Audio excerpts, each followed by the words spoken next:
ಈ ಜಗತ್ತಲ್ಲಿ ಒಬ್ಬ ಕೆಟ್ಟ ಮಗ ಇರ್ಬೋದು ಅಂತಂದ್ರೆ ಒಬ್ಬ ಕೆಟ್ಟ ತಾಯಿ ಇರೋಕ್ಕೆ ಸಾಧ್ಯನೇ ಇಲ್ಲ. ನನ್ನ ಕಿಡ್ನಿ ಕೊಡ್ತೀನಿ ಸಾರ್, ನನ್ನ ಕಿಡ್ನಿ ಕೊಟ್ಟು ಉಳಿಸ್ತೀನಿ ಅಂತ ನಿಂತವ್ರು ನೋಡಿ ಅವರು. ತಾಯಿ ಬಾಂಧವ್ಯ ಅಂತ ಅನ್ನೋದು. ಈ ತಾಯಿಗೆ ಒಬ್ಬ ಮಗನ ಉಳಿಸ್ಕೊಡಿ. ನನ್ನ ಮುಂದೆ ಏನು ಮಾಡುವ ಶಕ್ತಿ ನನಗಿಲ್ಲ ಸರ್. ನಾನು ತಗ್ಗೋಗಿದ್ದೀನಿ. ಜನನೇ ದೇವ್ರ ರೂಪದಲ್ಲಿ ಬಂದು ನನ್ನ ಮಗನ ಕಾಪಾಡ್ಕೊಡ್ಬೇಕು ಸ್ವಾಮಿ, ಅಷ್ಟೇ. ನನ್ಗಿನ್ನೇ ಏನೂ ಇಲ್ಲ. ಈ ಕುಟುಂಬ ತುಂಬ ಕಷ್ಟದಲ್ಲಿದೆ. ನಾನು ಕಣ್ಣಾರ ನೋಡಿದ್ದೀನಿ, ಬಹಳ ಕಷ್ಟದಲ್ಲಿದೆ.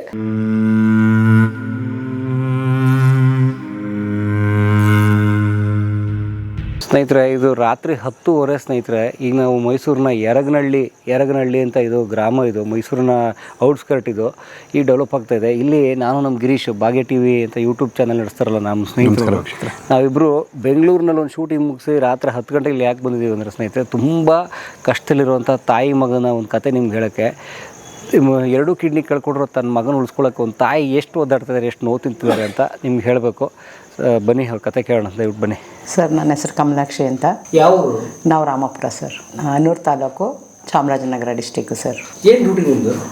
ಸರ್, ನಾನು ಮನೆ ಕೆಲಸ ಮಾಡ್ತಾಯಿದ್ದೆ ಸರ್. ಬೆಂಗಳೂರಲ್ಲಿದ್ವಿ 17 ವರ್ಷ.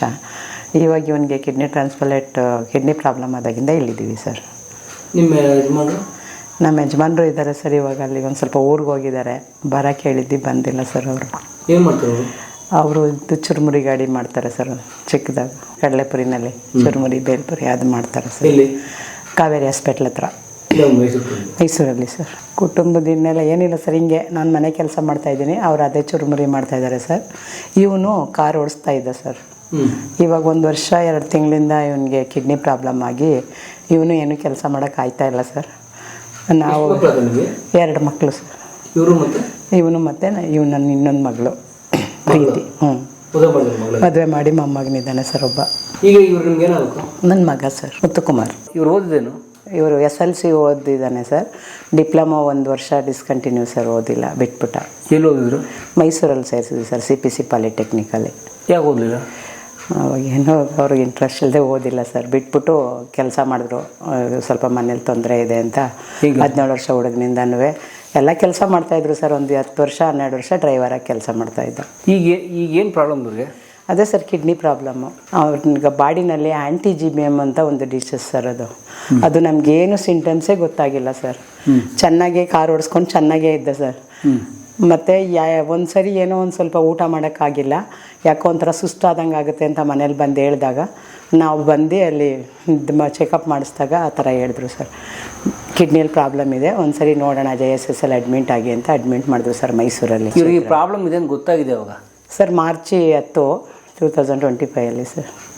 ಹೆಂಗೆ ಗೊತ್ತಾಯಿತು? ಅದೇ ಸರ್, ಊಟ ಮಾಡ್ತಾ ಇರಲಿಲ್ಲ, ಸ್ವಲ್ಪ ಏನೋ ಒಂದು ಸ್ವಲ್ಪ ನಂಗೆ ಸುಸ್ತು ಥರ ಆಗ್ತದೆ ಅಮ್ಮ, ನಡಿಯೋಕ್ಕೆ ಆಯ್ತಾ ಇಲ್ಲ ಅಂತ ಹೇಳ್ದೆ ಸರ್. ಬಂದು ಅವಾಗ ಸರಿ ಅಂತ ಹೇಳ್ಬಿಟ್ಟು ಬಂದು ತೋರಿಸಿದ್ದ. 1 ವಾರ ಅಷ್ಟೇ ಸರ್, ಅವನು ಆ ಥರ ಹೇಳಿದ್ದು 1 ವಾರದ ಹಿಂದೆ ಅಷ್ಟೇ. ಆವಾಗ ನಾವು ಹಾಸ್ಪಿಟ್ಲಿಗೆ ಕರ್ಕೊಂಬಂದು ತೋರಿಸಿದಾಗ ಅವರು ಟೆಸ್ಟ್ ಮಾಡಿ ನೋಡಿಬಿಟ್ಟು, ಇಲ್ಲ ಅಡ್ಮಿಟ್ ಮಾಡಿ, ಒಳಗಡೆ ಸ್ವಲ್ಪ ಕಿಡ್ನಿಯಲ್ಲಿ ಪ್ರಾಬ್ಲಮ್ ಇದೆ ಅಂತ ಕಾಣಿಸ್ತಾ ಇದೆ, ನೀವು JSS ಅಡ್ಮಿಟ್ ಮಾಡಿ ನಾವು ಹೇಳ್ತೀವಿ ಅಂತ ಹೇಳಿದ್ರು ಸರ್. ತಕ್ಷಣ ಅಡ್ಮಿಟ್ ಮಾಡಿದ್ವಿ ಸರ್. ನಾವು ಮಾಡಿದ್ಮೇಲೆ ಅಲ್ಲಿ ಇದು ಮಾಡಿಸಿದ್ರು ಸರ್, ಬಯಾಪ್ಸಿ ಅಂತ ಒಂದು ಇದು ಮಾಡಿದ್ರು. ಅಲ್ಲಿ ಬಯಾಪ್ಸಿ ಅಂತ ಮಾಡಿದಾಗ, ಇಲ್ಲ ಕಿಡ್ನಿಲಿ ಸ್ವಲ್ಪ ಪ್ರಾಬ್ಲಮ್ ಇದೆ, ಒಂದು ಸ್ವಲ್ಪ ದಿನ ಡಯಾಲಿಸಿಸ್ ಮಾಡಿಸಿ ಅಂತ ಹೇಳಿದ್ರು ಸರ್. ಅವ್ರು ಇನ್ನೊಂದು ಸರಿ ನಾವು ಹೋಗಿ ಕೇಳಿದ್ವಿ ಸರ್, ಡಯಾಲಿಸಿಸ್ ಅಂದರೆ ನೀವು ಲೈಫ್ ಲಾಂಗ್ ಡಯಾಲಿಸಿಸ್ಲಿರಬೇಕಾಗತ್ತೆ, ನಿಮಗೆ GBM ಅಂತ ಒಂದು ಡಿಸೀಸ್ ಆಗಿರೋದು ಅಂತ ಹೇಳಿದ್ರು ಸರ್ ಅವ್ರು ನಮಗೆ. GBM ಅಂತ ಸರ್, ಅದು ಬಾಡಿನಲ್ಲಿ ಅದು GBM ಅಂತ ಬರುತ್ತಂತೆ ಸರ್. ಇದು ತುಂಬ ಜನರಿಗೆ, ಯಾರಿಗೋ ಒಬ್ರಿಗೆ ಬರೋದಂತೆ ಸರ್, ಎಲ್ಲರಿಗೂ ಬರಲ್ವಂತೆ. ಅದೇನಕ್ಕೆ ಬರುತ್ತೆ ಅಂತೂ ನಮ್ಗೆ ಗೊತ್ತಿಲ್ಲ ಸರ್. ಅದ್ರ ಸಿಂಟಮ್ಸು ನಮಗೇನೂ ಗೊತ್ತಿಲ್ಲ ಸರ್. ಅವ್ನು ಚೆನ್ನಾಗೇ ಕಾರ್ ಓಡಿಸ್ಕೊಂಡು ಚೆನ್ನಾಗೇ ಇದ್ದ ಸರ್. ಆಮೇಲೆ ನಮ್ಗೊಂದು ವಾರದಲ್ಲಿ ಅಷ್ಟೇ ಗೊತ್ತಾಗಿದ್ದು ಸರ್ ಅವ್ನಿಗೆ ಈ ಥರ ಒಳಗಡೆ ಪ್ರಾಬ್ಲಮ್ ಇದೆ ಅಂತ.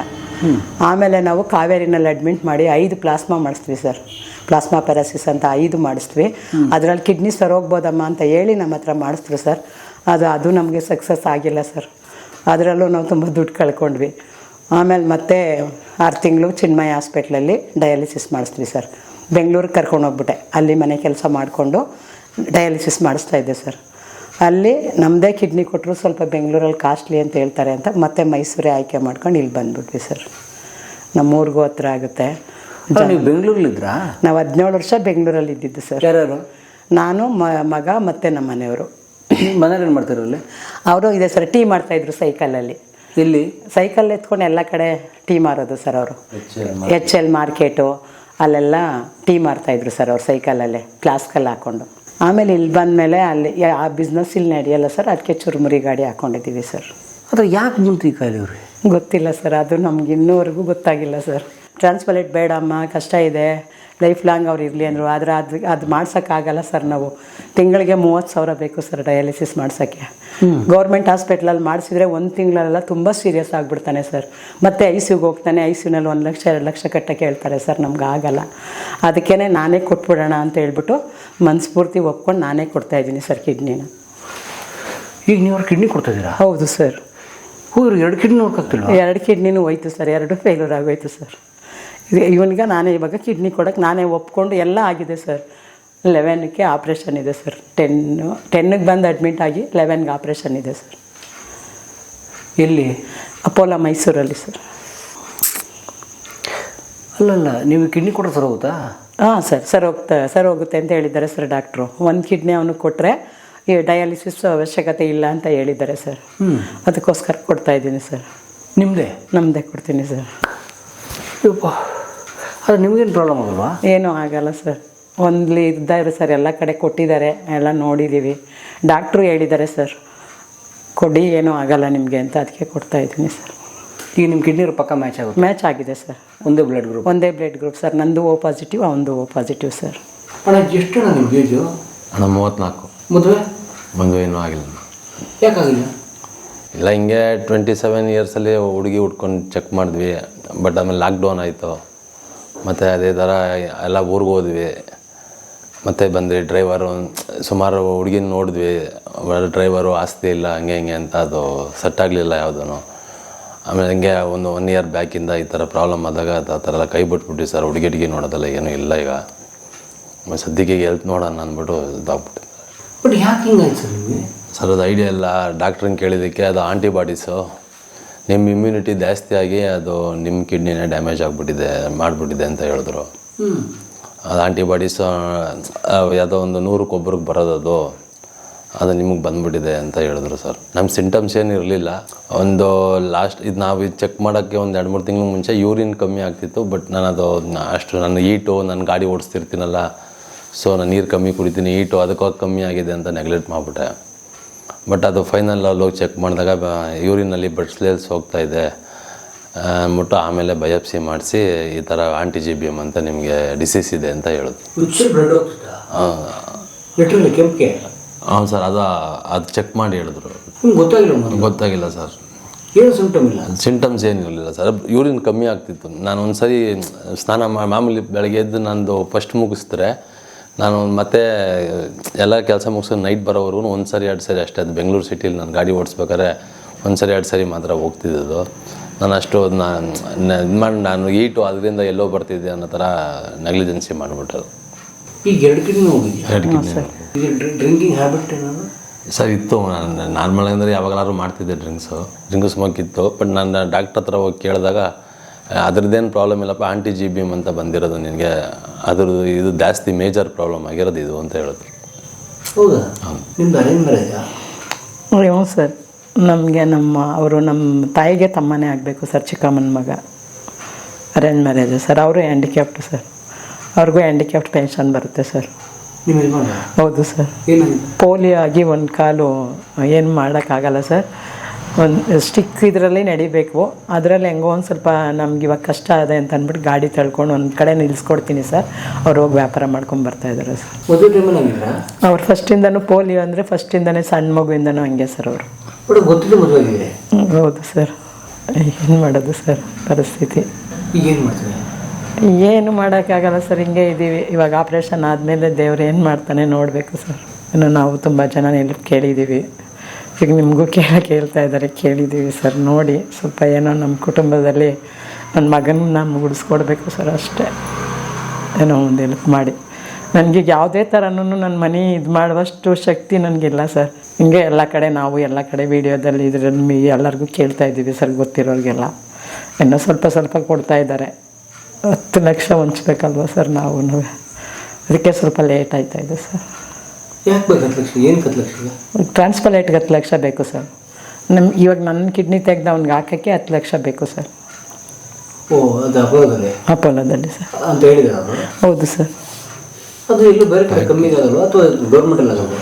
ಗೌರ್ಮೆಂಟಲ್ಲಿ ಕಿಡ್ನಿದು ಏನು ಮಾಡಲ್ಲ ಸರ್, ಅವ್ರು ಬರೀ ಡಯಾಲಿಸಿಸ್ ಮಾಡ್ತಾರೆ ಅಷ್ಟೇ, ಟ್ರಾನ್ಸ್ಪ್ಲಾಂಟ್ ಎಲ್ಲ ಮಾಡಲ್ಲ ಸರ್ ಗೌರ್ಮೆಂಟ್ ಹಾಸ್ಪಿಟ್ಲಲ್ಲಿ. ಡಯಾಲಿಸಿಸ್ ಮಾತ್ರ ಫ್ರೀಯಾಗಿ ಮಾಡಿಕೊಡ್ತಾರೆ ಸರ್ ಅಷ್ಟೇ, ಟ್ರಾನ್ಸ್ಪ್ಲಾಂಟ್ ಇಲ್ಲ ಸರ್ ಗೌರ್ಮೆಂಟಿಂದ. ಒಬ್ಬನೇ ಮಗ ಸರ್. ಇವನಿಗೆ ಕಿಡ್ನಿ ಹಾಕಿದ್ಮೇಲೆ ಚಿಕ್ಕ ಪುಟ್ಟ ಕೆಲಸ ಮಾಡ್ಬೋದು ಅಂತ ಹೇಳಿದ್ದಾರೆ ಸರ್ ಡಾಕ್ಟ್ರು. ಈಗ ವಾರದಲ್ಲಿ 3 ಟೈಮ್ ಡಯಾಲಿಸಿಸ್ ಆಗಿರೋದ್ರಿಂದ ಅವನೇನು ಕೆಲಸ ಮಾಡೋಕ್ಕಾಗಲ್ಲ ಸರ್. ಏನಾದರೂ ಮಾಡ್ಬೋದು ಅಂದ್ರೂ 3 ಡೇಸ್ ಅಲ್ಲೇ ಇರಬೇಕಲ್ಲ ಸರ್, 4 to 5 hours ಮಲ್ಕೊಂಡಿರ್ಬೇಕು ಒಂದೇ ಕಡೆ. ಬಂದಾಗ ತುಂಬ ಸುಸ್ತಾಗಿರ್ತಾನೆ. ಆಮೇಲೆ 1/2 ಲೀಟರ್ ನೀರು 1 ಲೀಟರ್ ನೀರು ಹೇಳಿದ್ದಾರೆ ಸರ್. ಊಟನೂ ಲಿಮಿಟ್ ಹೇಳಿದ್ದಾರೆ. ಅಷ್ಟು ಊಟ ಮಾಡಿಕೊಂಡು ಸುಸ್ತಾಗುತ್ತೆ ಸರ್, ಏನು ಕೆಲಸ ಮಾಡೋಕ್ಕಾಗಲ್ಲ. ಅದಕ್ಕೇ ಟ್ರಾನ್ಸ್ಪ್ಲಾಂಟ್ ಮಾಡ್ಕೊಂಬಿಡೋಣ, ಇರೋವರೆಗೂ ಹೆಂಗೋ ಇಬ್ಬರು ಇದ್ಬಿಡೋಣ ಅಂತ ಯೋಚನೆ ಮಾಡಿ ತೀರ್ಮಾನ ಮಾಡಿಕೊಂಡೆ ಸರ್ ನಾನು. ನೋಡಿ, ನೀವು ತಾಯಿಯಾಗಿ ಏನು ಹೋದ್ರೂ ಹೋಗ್ಲಿ ಬಿಡು ಅಂತ ಹೇಳ್ತಾ ಇಲ್ಲ. ಯಾಕೆ ಹೋಗ್ಬೇಕು ಸರ್? ನಮಗಿಂತ ಮುಂಚೆ ನಮ್ಮ ಮಕ್ಳು ಹೋಗ್ಬಾರ್ದು ಸರ್, ನಾವು ಹೋದ್ರೂ ಪರವಾಗಿಲ್ಲ. ಮಕ್ಕಳಿರ್ಬೇಕು ಸರ್ ನಮ್ಮ ಮುಂದೆ. ಅವ್ರೇನೂ ನೋಡಿಲ್ಲ ಇನ್ನು, ನಾವೆಲ್ಲ ನೋಡಿಬಿಟ್ಟಿದ್ದೀವಿ, ಅವ್ರು ನೋಡಿಲ್ಲ ಏನು. ಅವ್ರು ಇರಬೇಕು ಸರ್ ಇನ್ನೂ. ನಮ್ಗೆ ದೇವ್ರ ಆಶೀರ್ವಾದ ಬೇಕು, ನಿಮ್ಮಂಥರ ಆಶೀರ್ವಾದ ಬೇಕು ಸರ್. ಅವ್ರು ಇರಬೇಕು ನಮಗೆ. ಆ ಥರ ಕೇಳ್ಕೊಳಕ್ಕೆ ನನಗೆ ಇಷ್ಟ ಇಲ್ಲ ಸರ್. ಬಾ ದೇವರೇ, ನನಗಂತೂ ಈ ತಾಯಿ ಮಗನ ಕಥೆ ಕೇಳಿ ನಿನಗೆ ಮೈಕೈ ಎಲ್ಲ ನಡ್ಕೊ ಬಂದ್ಬಿಡ್ತಾನೆ ಇದ್ರೆ ನಾನು ನಿಜಕ್ಕೂ.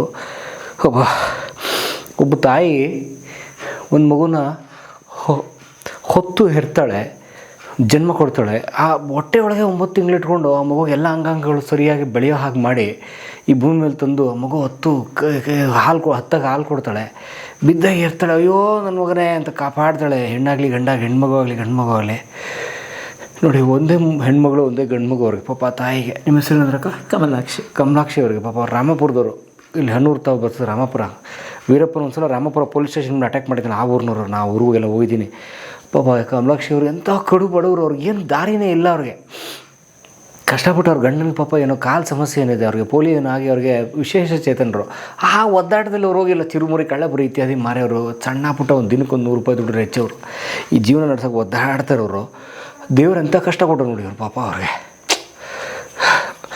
ಇವ್ನಿಗೆ 2 ಕಿಡ್ನಿ ಕಿತ್ಕೊಂಡು, ನಿಮ್ಗೆ ಗೊತ್ತಿದೆ, ಕುಡಿದ್ಬಿಟ್ಟು ಕಿಡ್ನಿ ಹೋಗಿದೆ. ಕುಡಿದ್ರೆ ಕಿಡ್ನಿ ಹೋಗುತ್ತೆ ಅಂತ ನನಗೇನು ಅನಿಸಲ್ಲ, ಲಿವರ್ ಹೋಗುತ್ತೆ. ಆದರೆ 2 ಕಿಡ್ನಿ ಒಟ್ಟಿಗೆ ಈ ಯೂತ್ 36 ವರ್ಷಕ್ಕೆ, ಬರೀ 34ನೇ ವಯಸ್ಸಿಗೆ ಈ ಮುತ್ತುಕುಮಾರನವ್ರಿಗೆ ಎಷ್ಟು ಕಷ್ಟ, ಎಷ್ಟು ನೋವು ಇವ್ರಿಗೆ. ಆದರೆ ಅದೇ ಹೇಳೋದು, ತಾಯಿ ಕರುಳು ಅಂತ ಅನ್ನೋದೇ. ಈ ಜಗತ್ತಲ್ಲಿ ಒಬ್ಬ ಕೆಟ್ಟ ಮಗ ಇರ್ಬೋದು ಅಂತಂದ್ರೆ ಒಬ್ಬ ಕೆಟ್ಟ ತಾಯಿ ಇರೋಕ್ಕೆ ಸಾಧ್ಯನೇ ಇಲ್ಲ. ನೋಡಿ ಪಾಪ ಈ ನಮ್ಮ ಕಮಲಾಕ್ಷಿ ಅಕ್ಕ ಅವರು, ಒಬ್ಬ ಮಗ ಹೋದ್ರೋಯ್ತಾನೆ, ಅವನೇ ಯಾಕೆ ಹೆಣ್ಣು ಡಯಾಲಿಸಿಸ್ ಮಾಡ್ಕೊಂಡು ಕರ್ಕೊಂಡು ಓಡ್ಕೊಂಡು ಇರೋಷ್ಟಿನ ಇರ್ತಾನೆ, ಹೋದ್ರೋಯ್ತಾನೆ, ಆಮೇಲೆ ನನ್ನ ಗಂಡ ಹೆಂಗೆ ಬರ್ತೀವಿ ಅಂತ ಇದೆ ನೋಡಿ ಅವರು. ಒಬ್ಬನೇ ಮಗ ಸರ್ ನನಗಿರೋದು, ನಾನು ಅವ್ರಿಗೆ ಕಾಪಾಡ್ತೀನಿ, ನನ್ನ ಕಿಡ್ನಿ ಕೊಡ್ತೀನಿ ಸಾರ್, ನನ್ನ ಕಿಡ್ನಿ ಕೊಟ್ಟು ಉಳಿಸ್ತೀನಿ ಅಂತ ನಿಂತವ್ರು ನೋಡಿ ಅವರು. ಅದೇ ತಾಯಿ ಬಾಂಧವ್ಯ ಅಂತ ಅನ್ನೋದು.